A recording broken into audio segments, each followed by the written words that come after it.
December 20th, 1943. 27,300 feet above Bremen, Germany.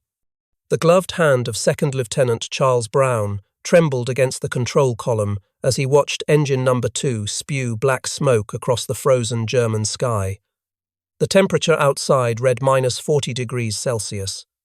Inside his oxygen mask, Brown's breath came in ragged gasps as he struggled to keep the crippled B-17 flying fortress level. Through the shattered plexiglass nose, wind screamed into the cockpit at 135 miles per hour. What 21-year-old Charlie Brown didn't know was that in the next 30 minutes, his encounter with a German fighter ace would demonstrate something impossible according to all military doctrine of 1943, that enemies could choose humanity over duty. That honor could transcend nationality. That a single decision made in the freezing sky above Germany would prove more powerful than any weapon carried by either side.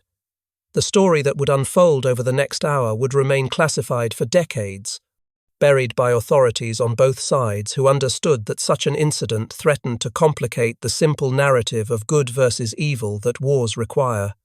But the truth, when it finally emerged 47 years later, would reveal one of the most profound acts of mercy in military history. Brown had woken that morning at RAF Kimballton in England, a farm boy from Weston, West Virginia, about to fly his first mission as aircraft commander. At 21 years old, he had been entrusted with the lives of 9 other young men and a 4-engine bomber worth $240,000. Most of his crew were barely out of their teens, yet each man was a specialist trained for months in his particular role. Together they flew a bomber they had named Ye Old Pub, painted on the nose along with the image of a frothy beer mug. The mission briefing had been clear and not terrifying. Nearly 500 B-17s from the 8th Air Force would strike the Focke-Wulf 190 aircraft factory in Bremen, deep in northern Germany. This factory produced some of the Luftwaffe's most lethal fighters, and German High Command would defend it to the death. Intelligence reported the target was defended by 250 flak guns, arranged in concentric rings around the city. Hundreds of Luftwaffe fighters from multiple Jägerschwaders were expected to intercept. The briefing officer had been blunt. Expect heavy resistance. Expect casualties. Some of you won't be coming back. Brown's crew had been assigned to Purple Heart Corner, the most dangerous position in the formation. This was the outer edge of the bomber stream, the vulnerable flank where German fighters concentrated their attacks. Isolated bombers in this position rarely survived concentrated fighter assault. The crews knew what the assignment meant. The veterans called it the coffin corner. The new crews just looked at each other with pale faces and said nothing. The weather over the North Sea had been brutal. Ice formed on the wings and windscreens. Temperatures plunged as they climbed to bombing altitude. 3 bombers had already turned back with mechanical problems before they even reached Germany, forcing the formation to compress and Brown's aircraft to move forward into an even more exposed position. The mission had started to unravel during the bomb run. As Ye Old Pub began its 10-minute approach, anti-aircraft fire erupted around them like deadly black flowers with crimson centers. The first shell exploded directly in front of the aircraft, shredding the plexiglass nose and sending shrapnel through the forward compartment. The concussion knocked out engine number 2 completely and damaged engine number 4, which began to overspeed dangerously. Brown fought the controls as the bomber slowed, unable to maintain formation speed. The other B-17s pulled ahead, their contrails fading into the distance. Ye Old Pub fell back, alone, a wounded bird separated from the flock. That was when the sharks arrived. At least 12 Messerschmitt 109s and Focke-Wulf 190s of Jägerschwader 11 swarmed the crippled bomber. For more than 10 minutes, they attacked in waves. Brown did the only thing he could. He turned into each attack, using his remaining forward guns to disrupt their aim. The defensive maneuver worked just enough to keep them alive, but the damage mounted with terrifying speed. Engine number 3 took hits that reduced it to half power. The bomber now had effectively 40% of its total rated power available.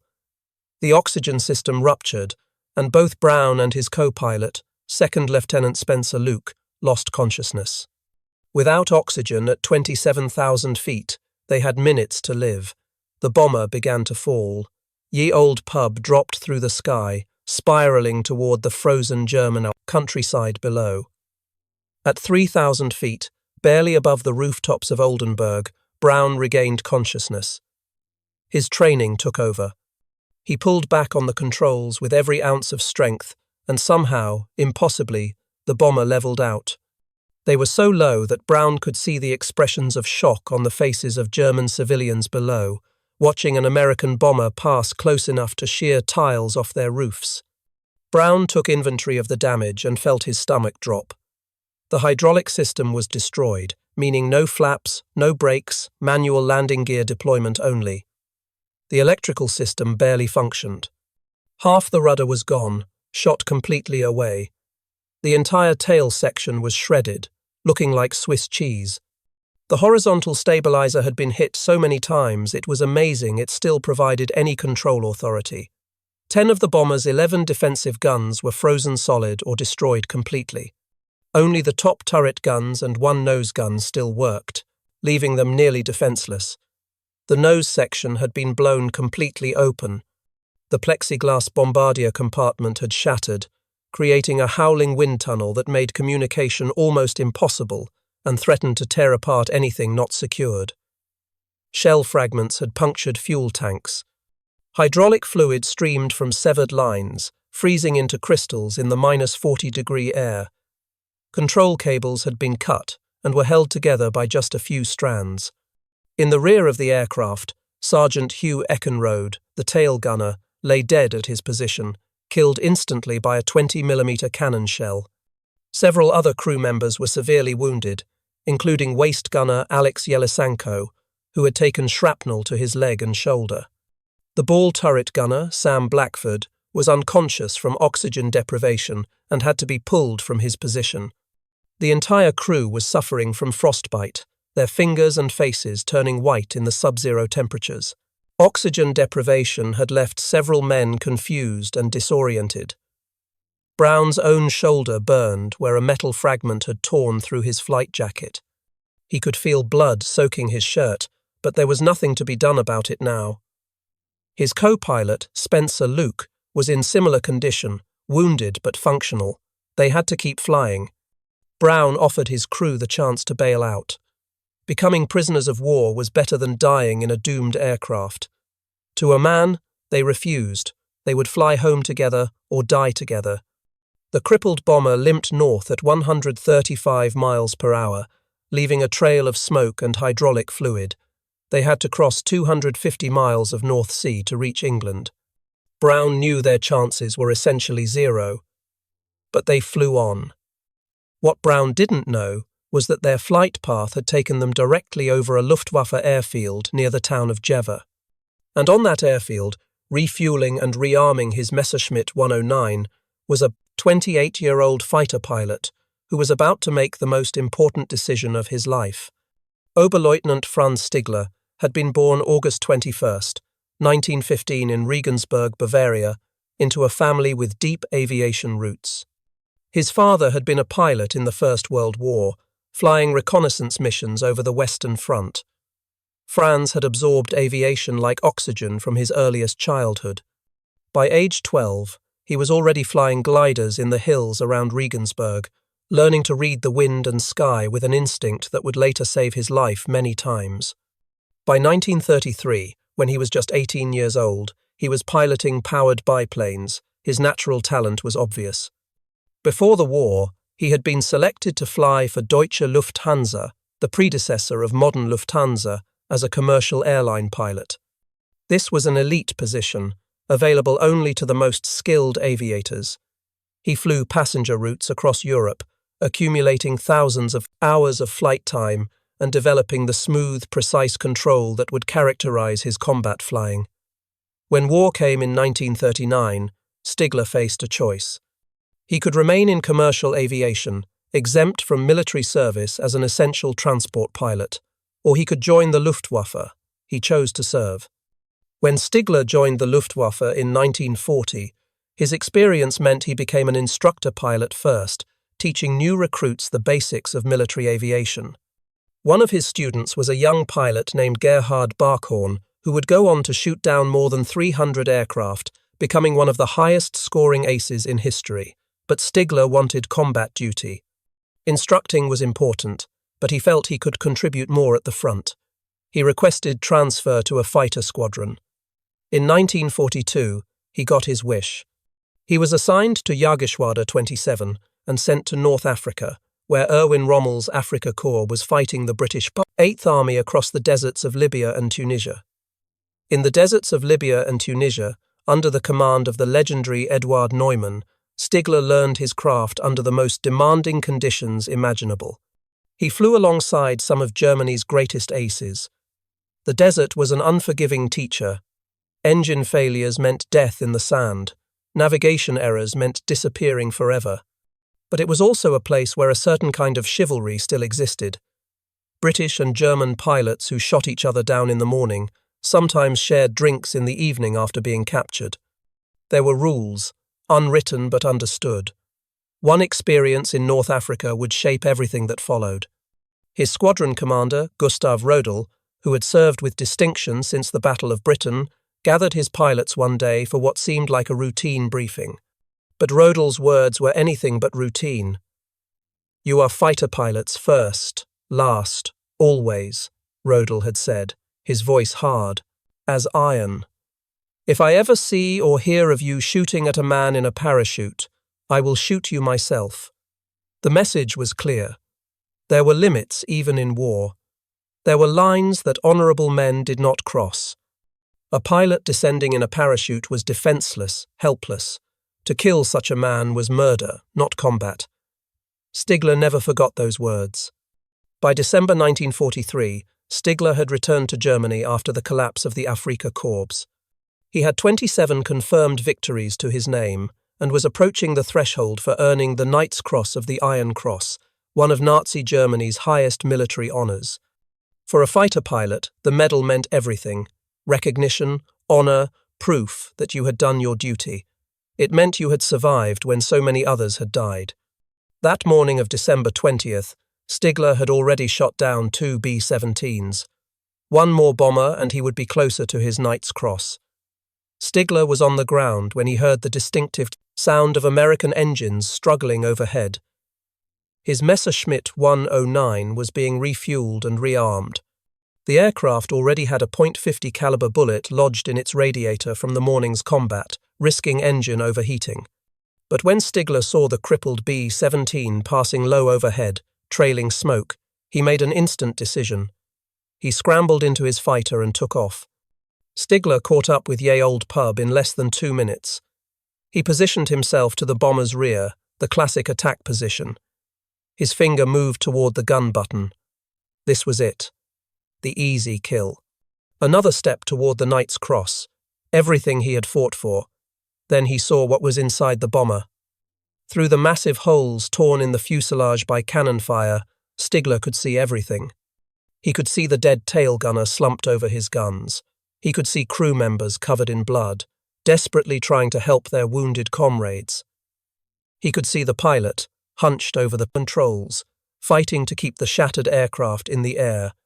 The bomber's tail section was almost completely destroyed. The nose cone was missing. The aircraft had so many holes that Stigler could see clear through from one side to the other. It was a miracle the plane was still flying at all. Stigler moved closer, flying alongside the bomber's right wing, close enough to see individual rivets and the ragged edges of torn metal. He could see the pilot's face now through the shattered cockpit window. A young man, younger than Stigler himself, with fear and determination written across his features. The pilot's hands gripped the control column with white-knuckled intensity. Blood stained his flight jacket. For a long moment that seemed to stretch into eternity, Stigler's finger hovered over the firing button. One squeeze and it would be over in seconds. The bomber would fall from the sky, 9 Americans would die, but they were already dead men anyway. This wreck couldn't possibly make it across the North Sea. He would be doing them a mercy, ending it quickly rather than letting them drown in freezing water or burn when fuel tanks exploded. Another victory would be his. Another step toward the recognition he had earned through 2 years of combat. Then Gustav Rodel's words echoed in his mind, as clear as if his commander was sitting in the cockpit beside him. "If I ever see or hear of you shooting at a man in a parachute, I will shoot you myself." Stigler looked at the dying bomber and its wounded crew and understood something that changed everything. They weren't in a parachute, but they might as well have been. They were defenseless, helpless. They posed no threat to Germany, to his comrades, to anyone. Most of their guns were destroyed, frozen solid in the sub-zero air. The few guns that remained operational were manned by wounded, exhausted men who could barely stay conscious. They were just trying to survive, trying to get home, trying to save their friends. This wasn't combat anymore. This was something else entirely. To me, it was just like they were in a parachute, Stigler would later explain. I saw them, and I couldn't shoot them down. It would have been murder, not war. In that moment, Franz Stigler made his choice. He chose honor over glory, humanity over duty, life over death, conscience over orders. But Stigler didn't just refuse to shoot. In a decision that defied all military logic and put his own life at immense risk, he did something far more extraordinary. He decided to save them. Brown and his co-pilot Spencer Luke watched in confusion and rising terror as the German fighter moved into formation on their right wing, just feet away from their wingtip. This was it, they thought. The end. The fighter would finish them off at point-blank range where even a child couldn't miss. They would never see it coming. The cannon shells would tear through the fuselage, and that would be that. No parachutes, no survival, just an instant fireball and a long fall into the German countryside below. But the German pilot didn't fire. Instead, he gestured frantically, waving his hand and pointing downward, then to the side. Stigler was trying to communicate something, but in the chaos and noise of wind screaming through the shattered nose, with engines coughing and sputtering, with half the crew barely conscious from wounds and oxygen deprivation, Brown couldn't understand. The German pilot seemed to be indicating they should land, right here, right now, surrender on German soil. Brown shook his head vigorously. There was no way he was surrendering his crew to become prisoners. They would fly until the wings fell off. They would ditch in the ocean if they had to, but they wouldn't give up. Stigler tried again, this time pointing more deliberately toward the east, toward Sweden and neutral territory. His meaning was clearer now. Neutral Sweden was closer than England, maybe 150 miles versus 250. If the Americans diverted there right now, they would be interned for the duration of the war, but they would live. They would receive medical treatment. The wounded would be saved. They would sit out the war in safety and return home when it was over. It was their best chance, possibly their only chance. Brown still didn't understand, or perhaps he understood but refused to accept. He kept the bomber pointed north, toward England, toward home, toward the bases and friends and the country he had sworn to serve. They would make it home or die trying.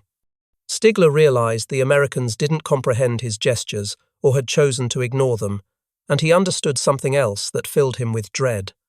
This bomber, crawling through the sky at 135 miles per hour, at barely 1,000 feet altitude, was about to cross the Atlantic Wall. This was Germany's fortified coastline, where thousands of anti-aircraft guns were positioned in overlapping fields, of fire specifically to destroy low-flying aircraft exactly like this one. The gunners along the coast were some of the best in the German military, men who had been shooting at Allied aircraft for years.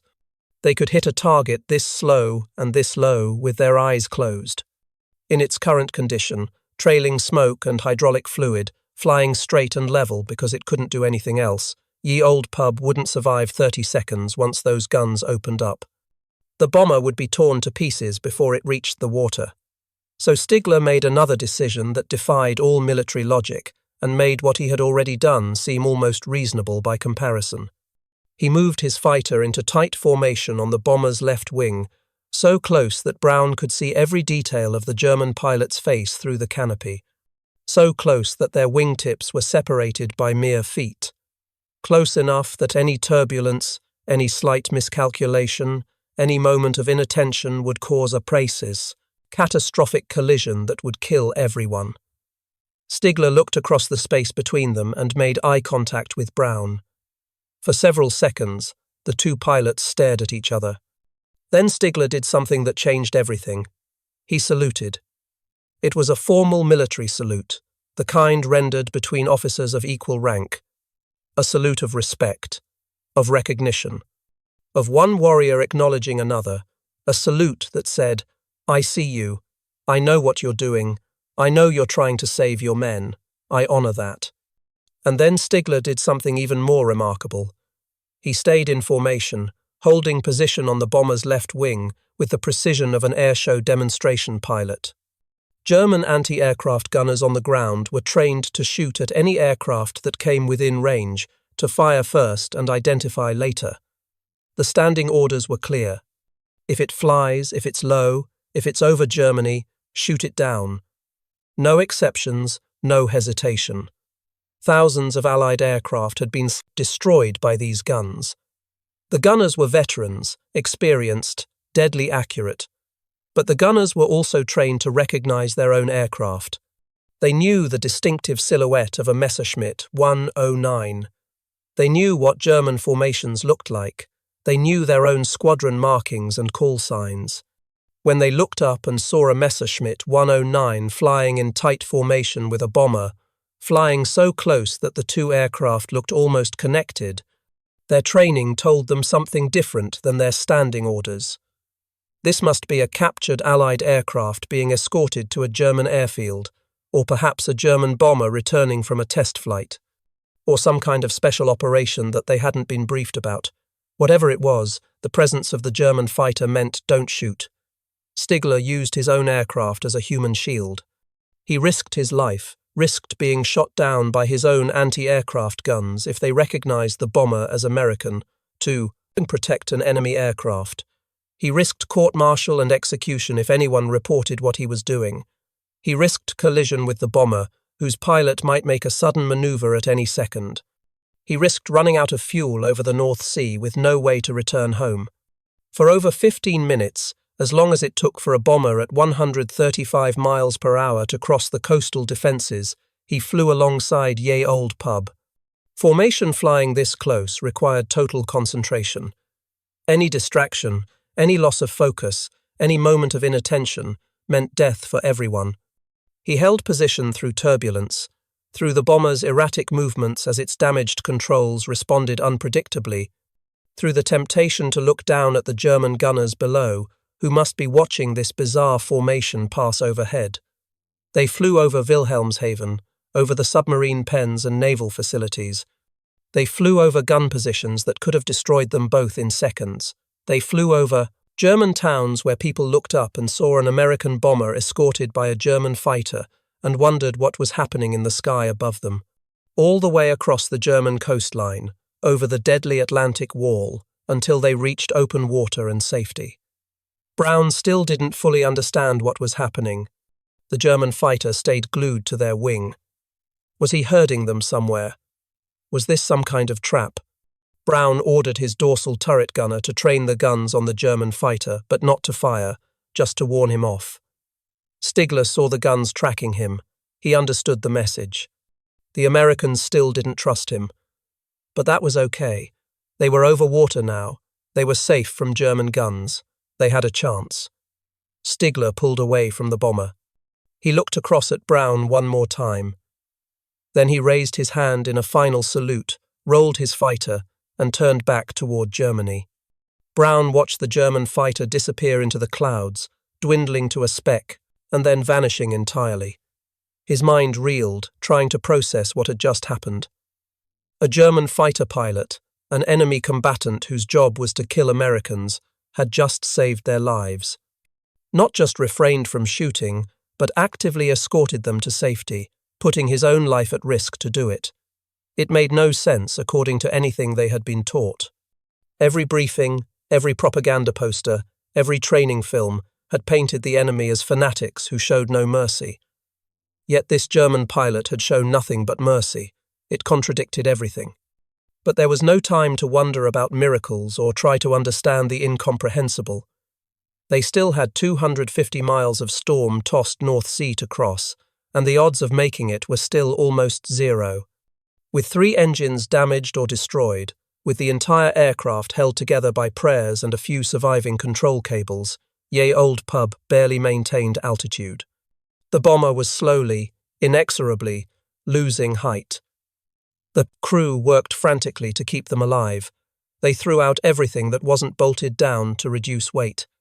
Ammunition boxes went first, then the ammunition itself, thousands of rounds of 50 caliber bullets tumbling into the sea. The machine guns followed, torn from their mounts and heaved through the shattered nose and waist windows. Equipment, tools, personal belongings, anything that added weight. They stripped the aircraft down to an empty shell. The navigator plotted and replotted their course, trying to find the shortest route home while accounting for wind drift with almost no instruments. The radio operator tried desperately to raise anyone on the radio, but the electrical system was so damaged that he couldn't transmit, only receive occasional bursts of static. They were alone in the sky, unheard, unknown, fighting for every mile. For 4 hours that felt like 4 days, Brown fought the controls. His wounded shoulder throbbed with every movement, the pain growing, worse as adrenaline wore off and cold set in. His fingers were numb with cold, despite his flight gloves. His face was frostbitten, the skin white and waxy. His mind was foggy from oxygen deprivation and exhaustion. But he kept the bomber flying through sheer force of will, making constant tiny corrections to keep the wings level, the nose up, the engines running. The North Sea in December was among the most hostile environments on Earth. Storms swept across the grey water constantly. Visibility dropped to near zero in squalls. The water temperature was cold enough to kill a man in minutes. If they had to ditch, if the engines finally quit or the wings finally broke off, they would hit the water and have perhaps 2 minutes before hypothermia made rescue impossible, and there would be no rescue. No one knew where they were. No one was looking for them. They had been written off hours ago. But somehow, impossibly, the battered bomber kept flying. Engine number 1, the only engine, operating at full power, continued to turn. Engine number 3, damaged but functional, provided enough thrust to help. Even engine number 4, overheating and vibrating dangerously, kept running when by all rights it should have exploded. Finally, after what seemed like an eternity, the English coast appeared through the clouds. Brown had no idea where they were. The radio was dead. Navigation equipment destroyed. The compass was unreliable due to all the metal damage. He just looked for any airfield, any flat piece of ground long enough to accommodate a dying bomber. Then he saw it. RAF Seething, home of the 448th Bomb Group. The runway stretched out below them, a blessed strip of concrete that meant salvation. Brown lined up for final approach, but nothing was simple. The hydraulics were gone, which meant the landing gear had to be cranked down manually. 2 crew members struggled with the manual hand crank, turning it hundreds of times to lower the massive wheels. The flaps, which normally extended to slow the aircraft for landing, wouldn't extend at all. They were coming in fast, too fast, and there was nothing Brown could do about it. No flaps meant they would hit the runway at nearly 140 miles per hour instead of the normal 90. No hydraulic brakes meant once they touched down, they would have only mechanical brakes to stop them, if those even worked. The crosswind pushed them sideways. Brown compensated, but his control inputs were mushy, delayed, because half the control cables had been shot away. The bomber dropped toward the runway. Brown fought to keep the wings level. The ground rushed up. At the last second, he pulled back on the control column, trying to flare, to slow the descent. The bomber hit the runway hard, harder than any landing Brown had ever made. The entire aircraft shuddered. Something broke in the undercarriage with an ominous cracking sound. They bounced, rose 20 feet back into the air, seemed to hang there for a moment, then hit again. This time the wheels stayed down. They were rolling, slewing sideways, but rolling. Brown stood on the mechanical brakes. The bomber slowed, but not fast enough. The end of the runway appeared ahead. They were going to overshoot. There was nothing to be done. They rolled off the end of the runway onto the grass, bouncing and shaking, finally sliding to a stop in a muddy field. For several seconds, nobody moved. Then Brown reached up and cut all the engine switches.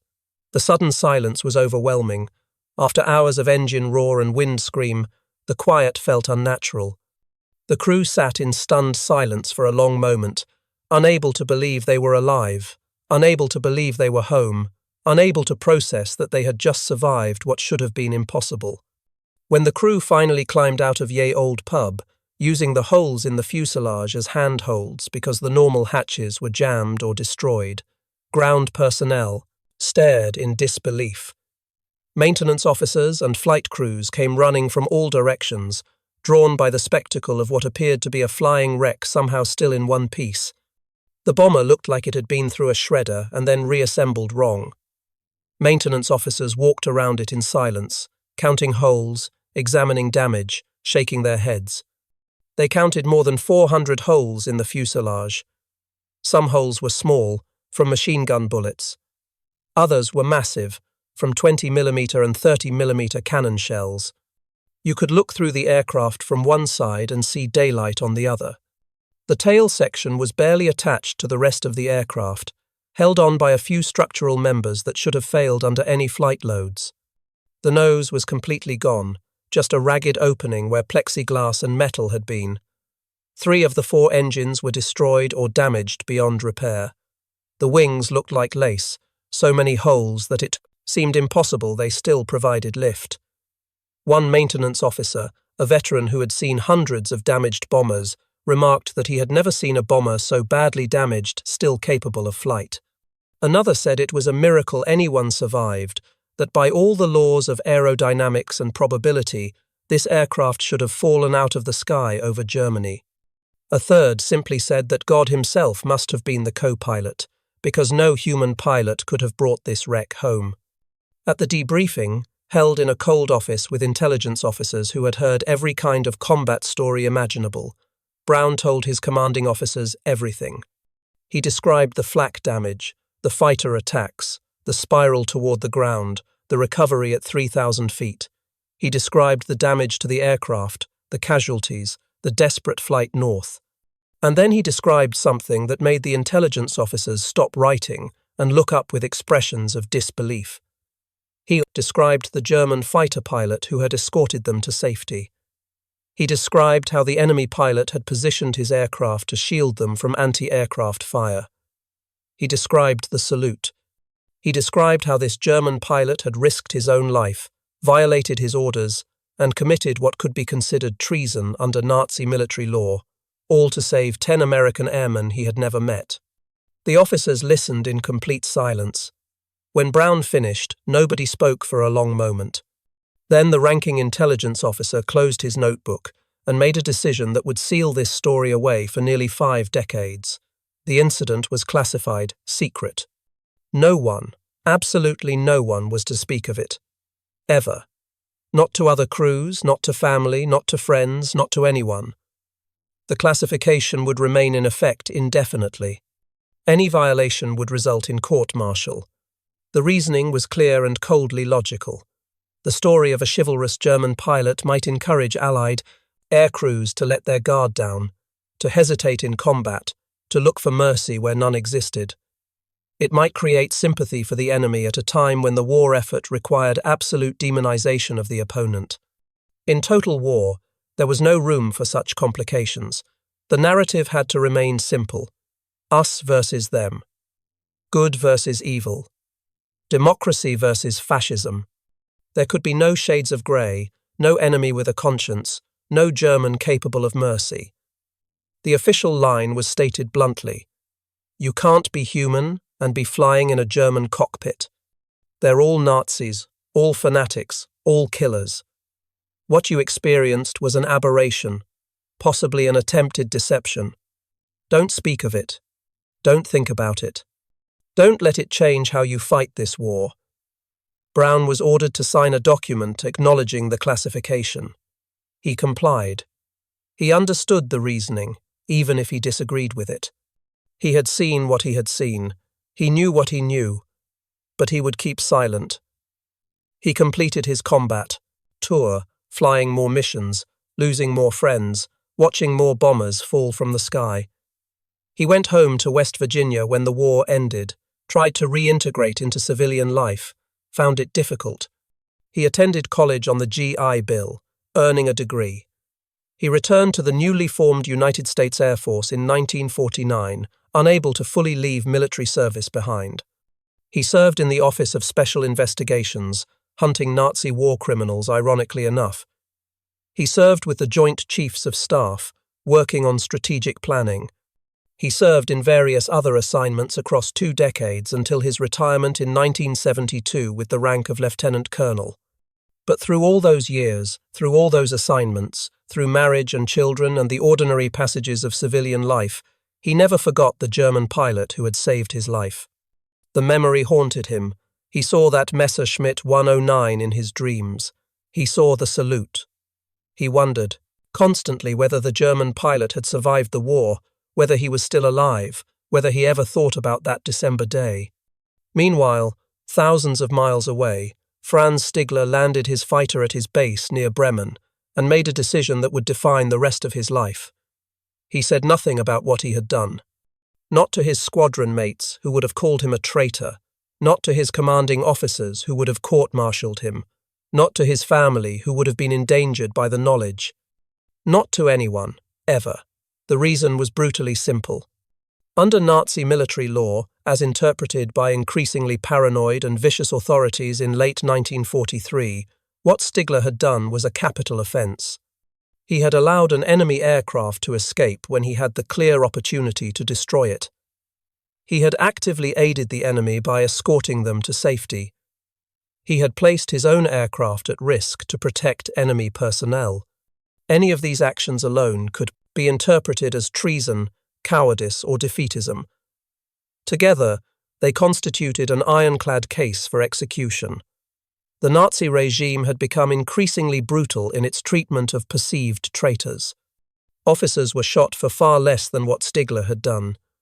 Pilots who turned back from missions due to mechanical problems were sometimes accused of cowardice. Men who expressed doubts about ultimate victory were arrested by the Gestapo. In this atmosphere of paranoia and terror, Stigler's act of mercy would have been seen as ultimate betrayal. If anyone had learned what Stigler did that day, he would have been arrested within hours. The Gestapo would have investigated. They would have questioned his family, his friends, his squadron mates. They would have looked for other signs of defeatism or disloyalty. The investigation alone would have destroyed him and everyone he knew, even if he somehow avoided execution. So Stigler remained silent. He buried the memory deep. He never claimed the bomber as a kill, which would have been easy enough to do since no one had witnessed the encounter. He never spoke of the incident, not even in his personal diary. He sealed it away and continued fighting, day after day, mission after mission, pretending it had never happened. But something had changed in Franz Stigler that December day. He continued to fly combat missions. He continued to engage Allied aircraft. He continued to do his duty as a fighter pilot. But he never again felt the same enthusiasm for accumulating victories. The Knight's Cross, which had seemed so important that morning, suddenly mattered less. He flew to protect his comrades, to defend his homeland, to do his duty. But the glory was gone, replaced by a weariness and a growing understanding that this war would not end well for Germany. Stigler went on to fly 487 combat missions, an almost incomprehensible number that represented nearly 3 years of continuous combat flying. He was shot down 17 times, a testament both to his skill at survival and to the increasing ferocity of Allied air power. He bailed out 6 times, each time landing behind German lines and returning to duty. He crash-landed 11 times, walking away from wrecks that should have killed him. He finished the war flying the revolutionary Messerschmitt 262 jet fighter, one of the first operational jet aircraft in history, with Jagdverband 44. This was an elite unit commanded by Adolf Galland, one of Germany's greatest aces. Flying jets against piston-engine aircraft should have been easy, but by then the Allies had such overwhelming numbers that even technological superiority couldn't change the outcome. Stigler flew missions until the final days of the war, landing his jet on cratered autobahns as German airfields were overrun, fighting an increasingly hopeless battle. He survived the war with 27 confirmed victories, though the actual number was certainly higher. Many of his combats went unwitnessed, many victories unclaimed. After his encounter with Ye Old Pub, he had lost his appetite for claiming kills. He just flew, fought, survived another day, and tried not to think about what would happen when Germany finally lost. When the war ended in May 1945, Stigler found himself in a destroyed Germany that bore no resemblance to the country he had fought to defend. His brother, August, also a pilot, had been killed in October 1940 when his Junkers 88 crashed during a night operation over France. August had been 24 years old, flying bombing missions over Britain when he died. Franz was now the last male in his immediate family, the only one who had survived the war that had consumed so many millions. The country Stigler had fought for lay in ruins, both literally and morally. The cities were bombed flat, the economy had collapsed, food was scarce, but worse than the physical destruction was the moral catastrophe. The concentration camps had been liberated. The full horror of the Holocaust was being revealed. The regime that Stigler had served, however reluctantly in the final years, stood exposed as one of history's greatest evils. Like many German veterans, Stigler had to reconcile his service with the terrible truth of what his country had done. He had fought for Germany, for his homeland, for his comrades. He had never joined the Nazi Party. He had never participated in war crimes. But he had served the regime, had helped defend it, had shot down Allied pilots who were fighting to destroy that evil. The moral complexity was crushing. In 1953, unable to build a future in a divided and devastated Germany, Stigler made the difficult decision to emigrate. He chose Canada, settling in Vancouver, British Columbia. He started a business from nothing, working 18-hour days to establish himself in a new country. He married, raised a family, learned English, became a Canadian citizen. He tried to put the war behind him, to build a new life, to forget the past. But one memory stayed with him always, vivid and inescapable. The memory of a December day in 1943 when he had made a choice that defined who he was. The memory of a crippled bomber and wounded men trying to survive. The memory of a young American pilot fighting to save his crew. The memory of a decision to choose mercy over duty, humanity over orders, conscience over career. Stigler never spoke of it, not even to his wife, not for decades. The secret sat inside him like a stone. He wondered constantly what had happened to that bomber crew. Had they made it home? Had they survived the war? Did they remember him? Did they understand what he had risked? Or did they think it had been some kind of trick, some German deception? The two pilots lived parallel lives for decades, never knowing if the other had survived the war. Brown built his life in Miami, Florida, working in energy and environmental research, raising a family, trying to forget the war but never quite succeeding. Stigler built his life in Vancouver, running his business, raising his family, trying to forget the war but carrying always that one memory that refused to fade. They lived on opposite sides of the continent, separated by thousands of miles and decades of silence, completely unaware of each other's existence. Brown didn't know if the German pilot had survived the war, had been shot down, had been executed for what he did, or had simply disappeared into the chaos of defeated Germany. Stigler didn't know if the bomber had made it across the North Sea, if the crew had lived or died, if his mercy had mattered or been wasted on men who died minutes after he left them. They were connected by an invisible thread, two men bound together by 30 minutes in December 1943, but separated by circumstance, by geography, by the classification stamp on a military file, by the silence that both had maintained for different reasons. Then, in 1986, everything changed. Brown was invited to speak at the gathering of the Eagles, a reunion of combat pilots at the Air Command and Staff College at Maxwell Air Force Base in Alabama. This was a gathering of veterans, Men who had flown in every theatre of World War II, Korea, and Vietnam. Men who had seen everything combat aviation could throw at them. During a question and answer session after his formal remarks, someone asked if he had any particularly memorable missions from World War II. Brown hesitated. He had been ordered never to speak of the incident. The classification was still technically in effect, even 43 years later, but he was retired now, a civilian. The war was ancient history. Most of the people who had classified the story were long dead. The Soviet Union was collapsing, the Cold War ending. What harm could it do now to tell the truth? And more than that, Brown was old enough now to understand that some stories needed to be told, that history belonged to more than just governments and generals, that there were truths which mattered more than classification stamps and military orders. So for the first time in 43 years, Brown broke his silence. He told the story of the German fighter pilot who had saved his life. He described the encounter in detail, the salute, the escort, the mercy shown to enemies, the choice to save rather than kill. The audience of hardened combat veterans sat in stunned silence. These were men who had flown through flak and fighters, who had lost friends, who had killed enemies, who understood the brutal mathematics of aerial warfare. Some openly wept as Brown spoke. Others sat stone-faced, processing what they were hearing. A few seemed skeptical, wondering if age and trauma had distorted Brown's memories. Could such a thing really have happened? In the midst of total war, when the survival of civilization itself seemed to hang in the balance, could an enemy pilot have chosen mercy? Could a German fighter pilot, serving perhaps the most evil regime in human history, have possessed such humanity? After the speech, something fundamental changed in Charlie Brown. He realized he needed to know. After 43 years of silence, after 43 years of wondering, he needed to find out if the German pilot had survived. He needed to thank the man who had given him 43 more years of life, who had allowed him to come home, to marry, to have children, to build a life.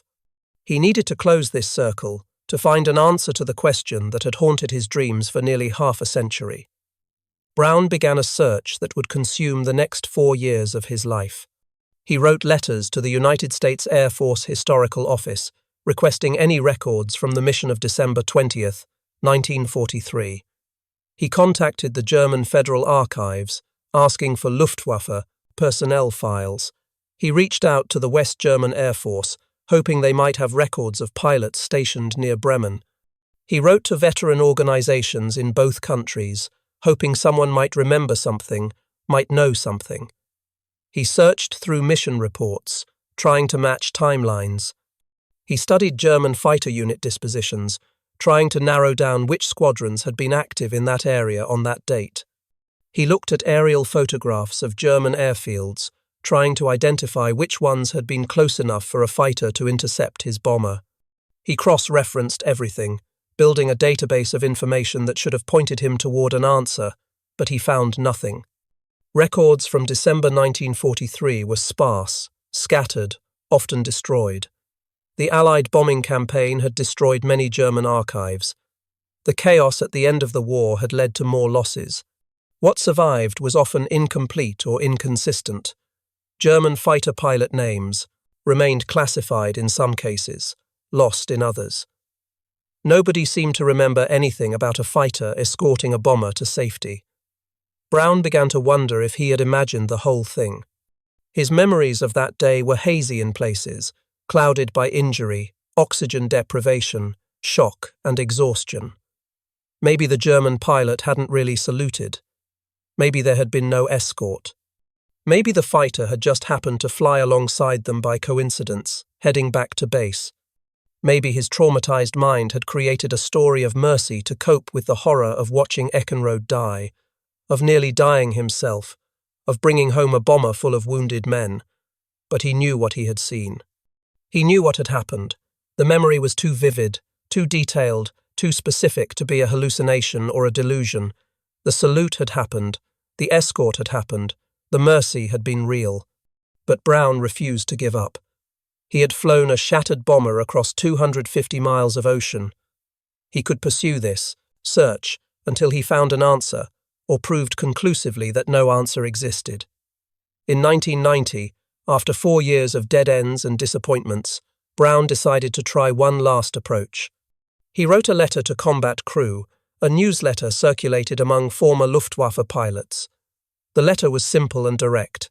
He described the mission, the date, the location. He described his B-17, the damage it had sustained, how it had been shot to pieces but somehow still flying. He described the fighter escort, the salute, the mercy. He asked a simple question.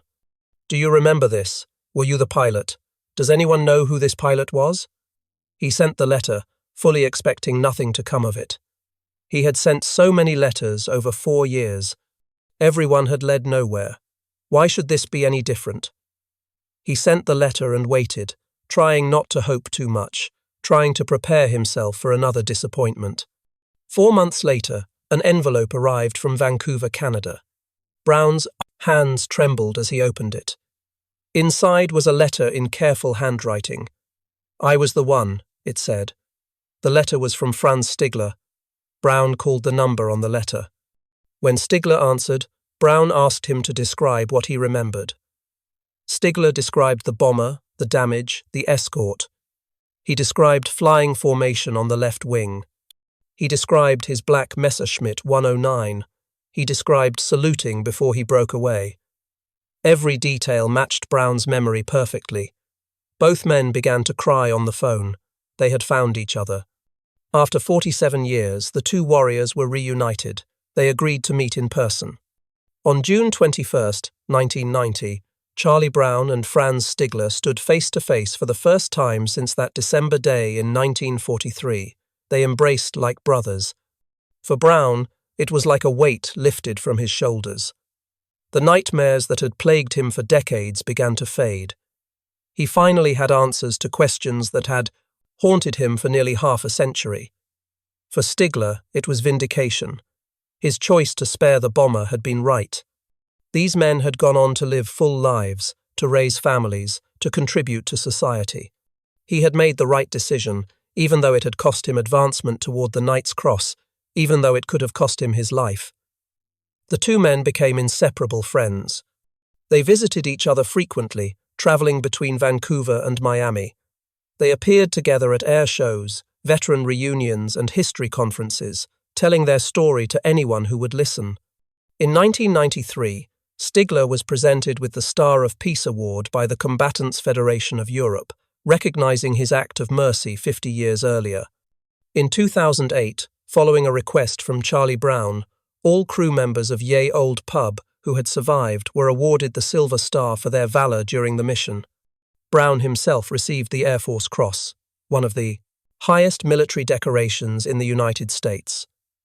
The story of Franz Stigler and Charlie Brown has been documented in countless articles, books, and documentaries. The most comprehensive account came from author Adam Makos in his 2012 book A Higher Call, which became a New York Times bestseller. The Swedish heavy metal band Sabaton wrote a song called No Bullets Fly about the incident. Museums and educational institutions use the story to teach about ethics in warfare and the possibility of maintaining humanity even in combat. The 10-man crew of Ye Old Pub included men from across America. The tail gunner Hugh Eckenrode was killed in the mission, dying at age 23. But 8 men survived. Spencer Luke, the co-pilot, lived until 1985. Al Sadok, the navigator, until 2010. Robert Andrews, the bombardier, until 1996. Bertrand Coulombe, the flight engineer and top turret gunner, until 2006. Richard Peshout, the radio operator, until 2013. Lloyd Jennings, the waist gunner and last surviving crew member, until 2016. Sam Blackford, the ball turret gunner, lived into old age. Alex Yelasanko survived until 1980. These 8 men lived full lives after the war. They married, had children, pursued careers. Their children had children. Their grandchildren had children. By conservative estimates, Franz Stigler's decision to spare Ye Old Pub resulted in more than 300 descendants who exist today, because one German pilot chose mercy over military duty. The bomber itself was so damaged that it never flew in combat again. Ye Old Pub was returned to the United States in April 1944 and eventually sold for scrap in August 1945. In 2019, a surviving B-17 operated by the Ericsson Aircraft Collection was repainted in the colours of Ye Old Pub. The restored aircraft flies in air shows, allowing modern audiences to see what a flying fortress looked like and to remember the story of mercy it represents. Franz Stigler's decision came at enormous personal cost. He gave up advancement toward the Knight's Cross, one of the highest honours Germany could bestow. He risked court-martial and execution. He violated direct military orders, yet he never regretted his choice. When asked years later why he did it, Stigler's answer was simple. He remembered his commander's words about honour. He saw wounded men trying to save their comrades. He recognized that they posed no threat, and he made the only choice his conscience would allow. Charlie Brown's courage was equally remarkable. He could have surrendered when his aircraft was crippled. His crew had given him permission to give up, but he refused. He flew a bomber that should have been unflyable across 250 miles of ocean. He saved his crew through sheer determination and skill. Gustav Rodel's words to his pilots in the Poties, North Africa, about never shooting a man in a parachute, represented a philosophy that seemed hopelessly outdated in the industrial slaughter of World War II. Yet those words, remembered in a crucial moment, saved 10 men and changed 2 lives forever. The classified nature of the incident for so many years demonstrates how uncomfortable such stories make military establishments. Wars require clear distinctions between us and them. Good and evil. Friend and enemy. Stories of enemy mercy complicate those distinctions. They make soldiers question whether the person in their gun sights is really so different from themselves. The reunion of Brown and Stigler in 1990 provided both men with healing they desperately needed. For Brown, it ended decades of wondering and nightmares. For Stigler, it validated a choice he had made at enormous risk and that he had carried in silence for nearly 50 years.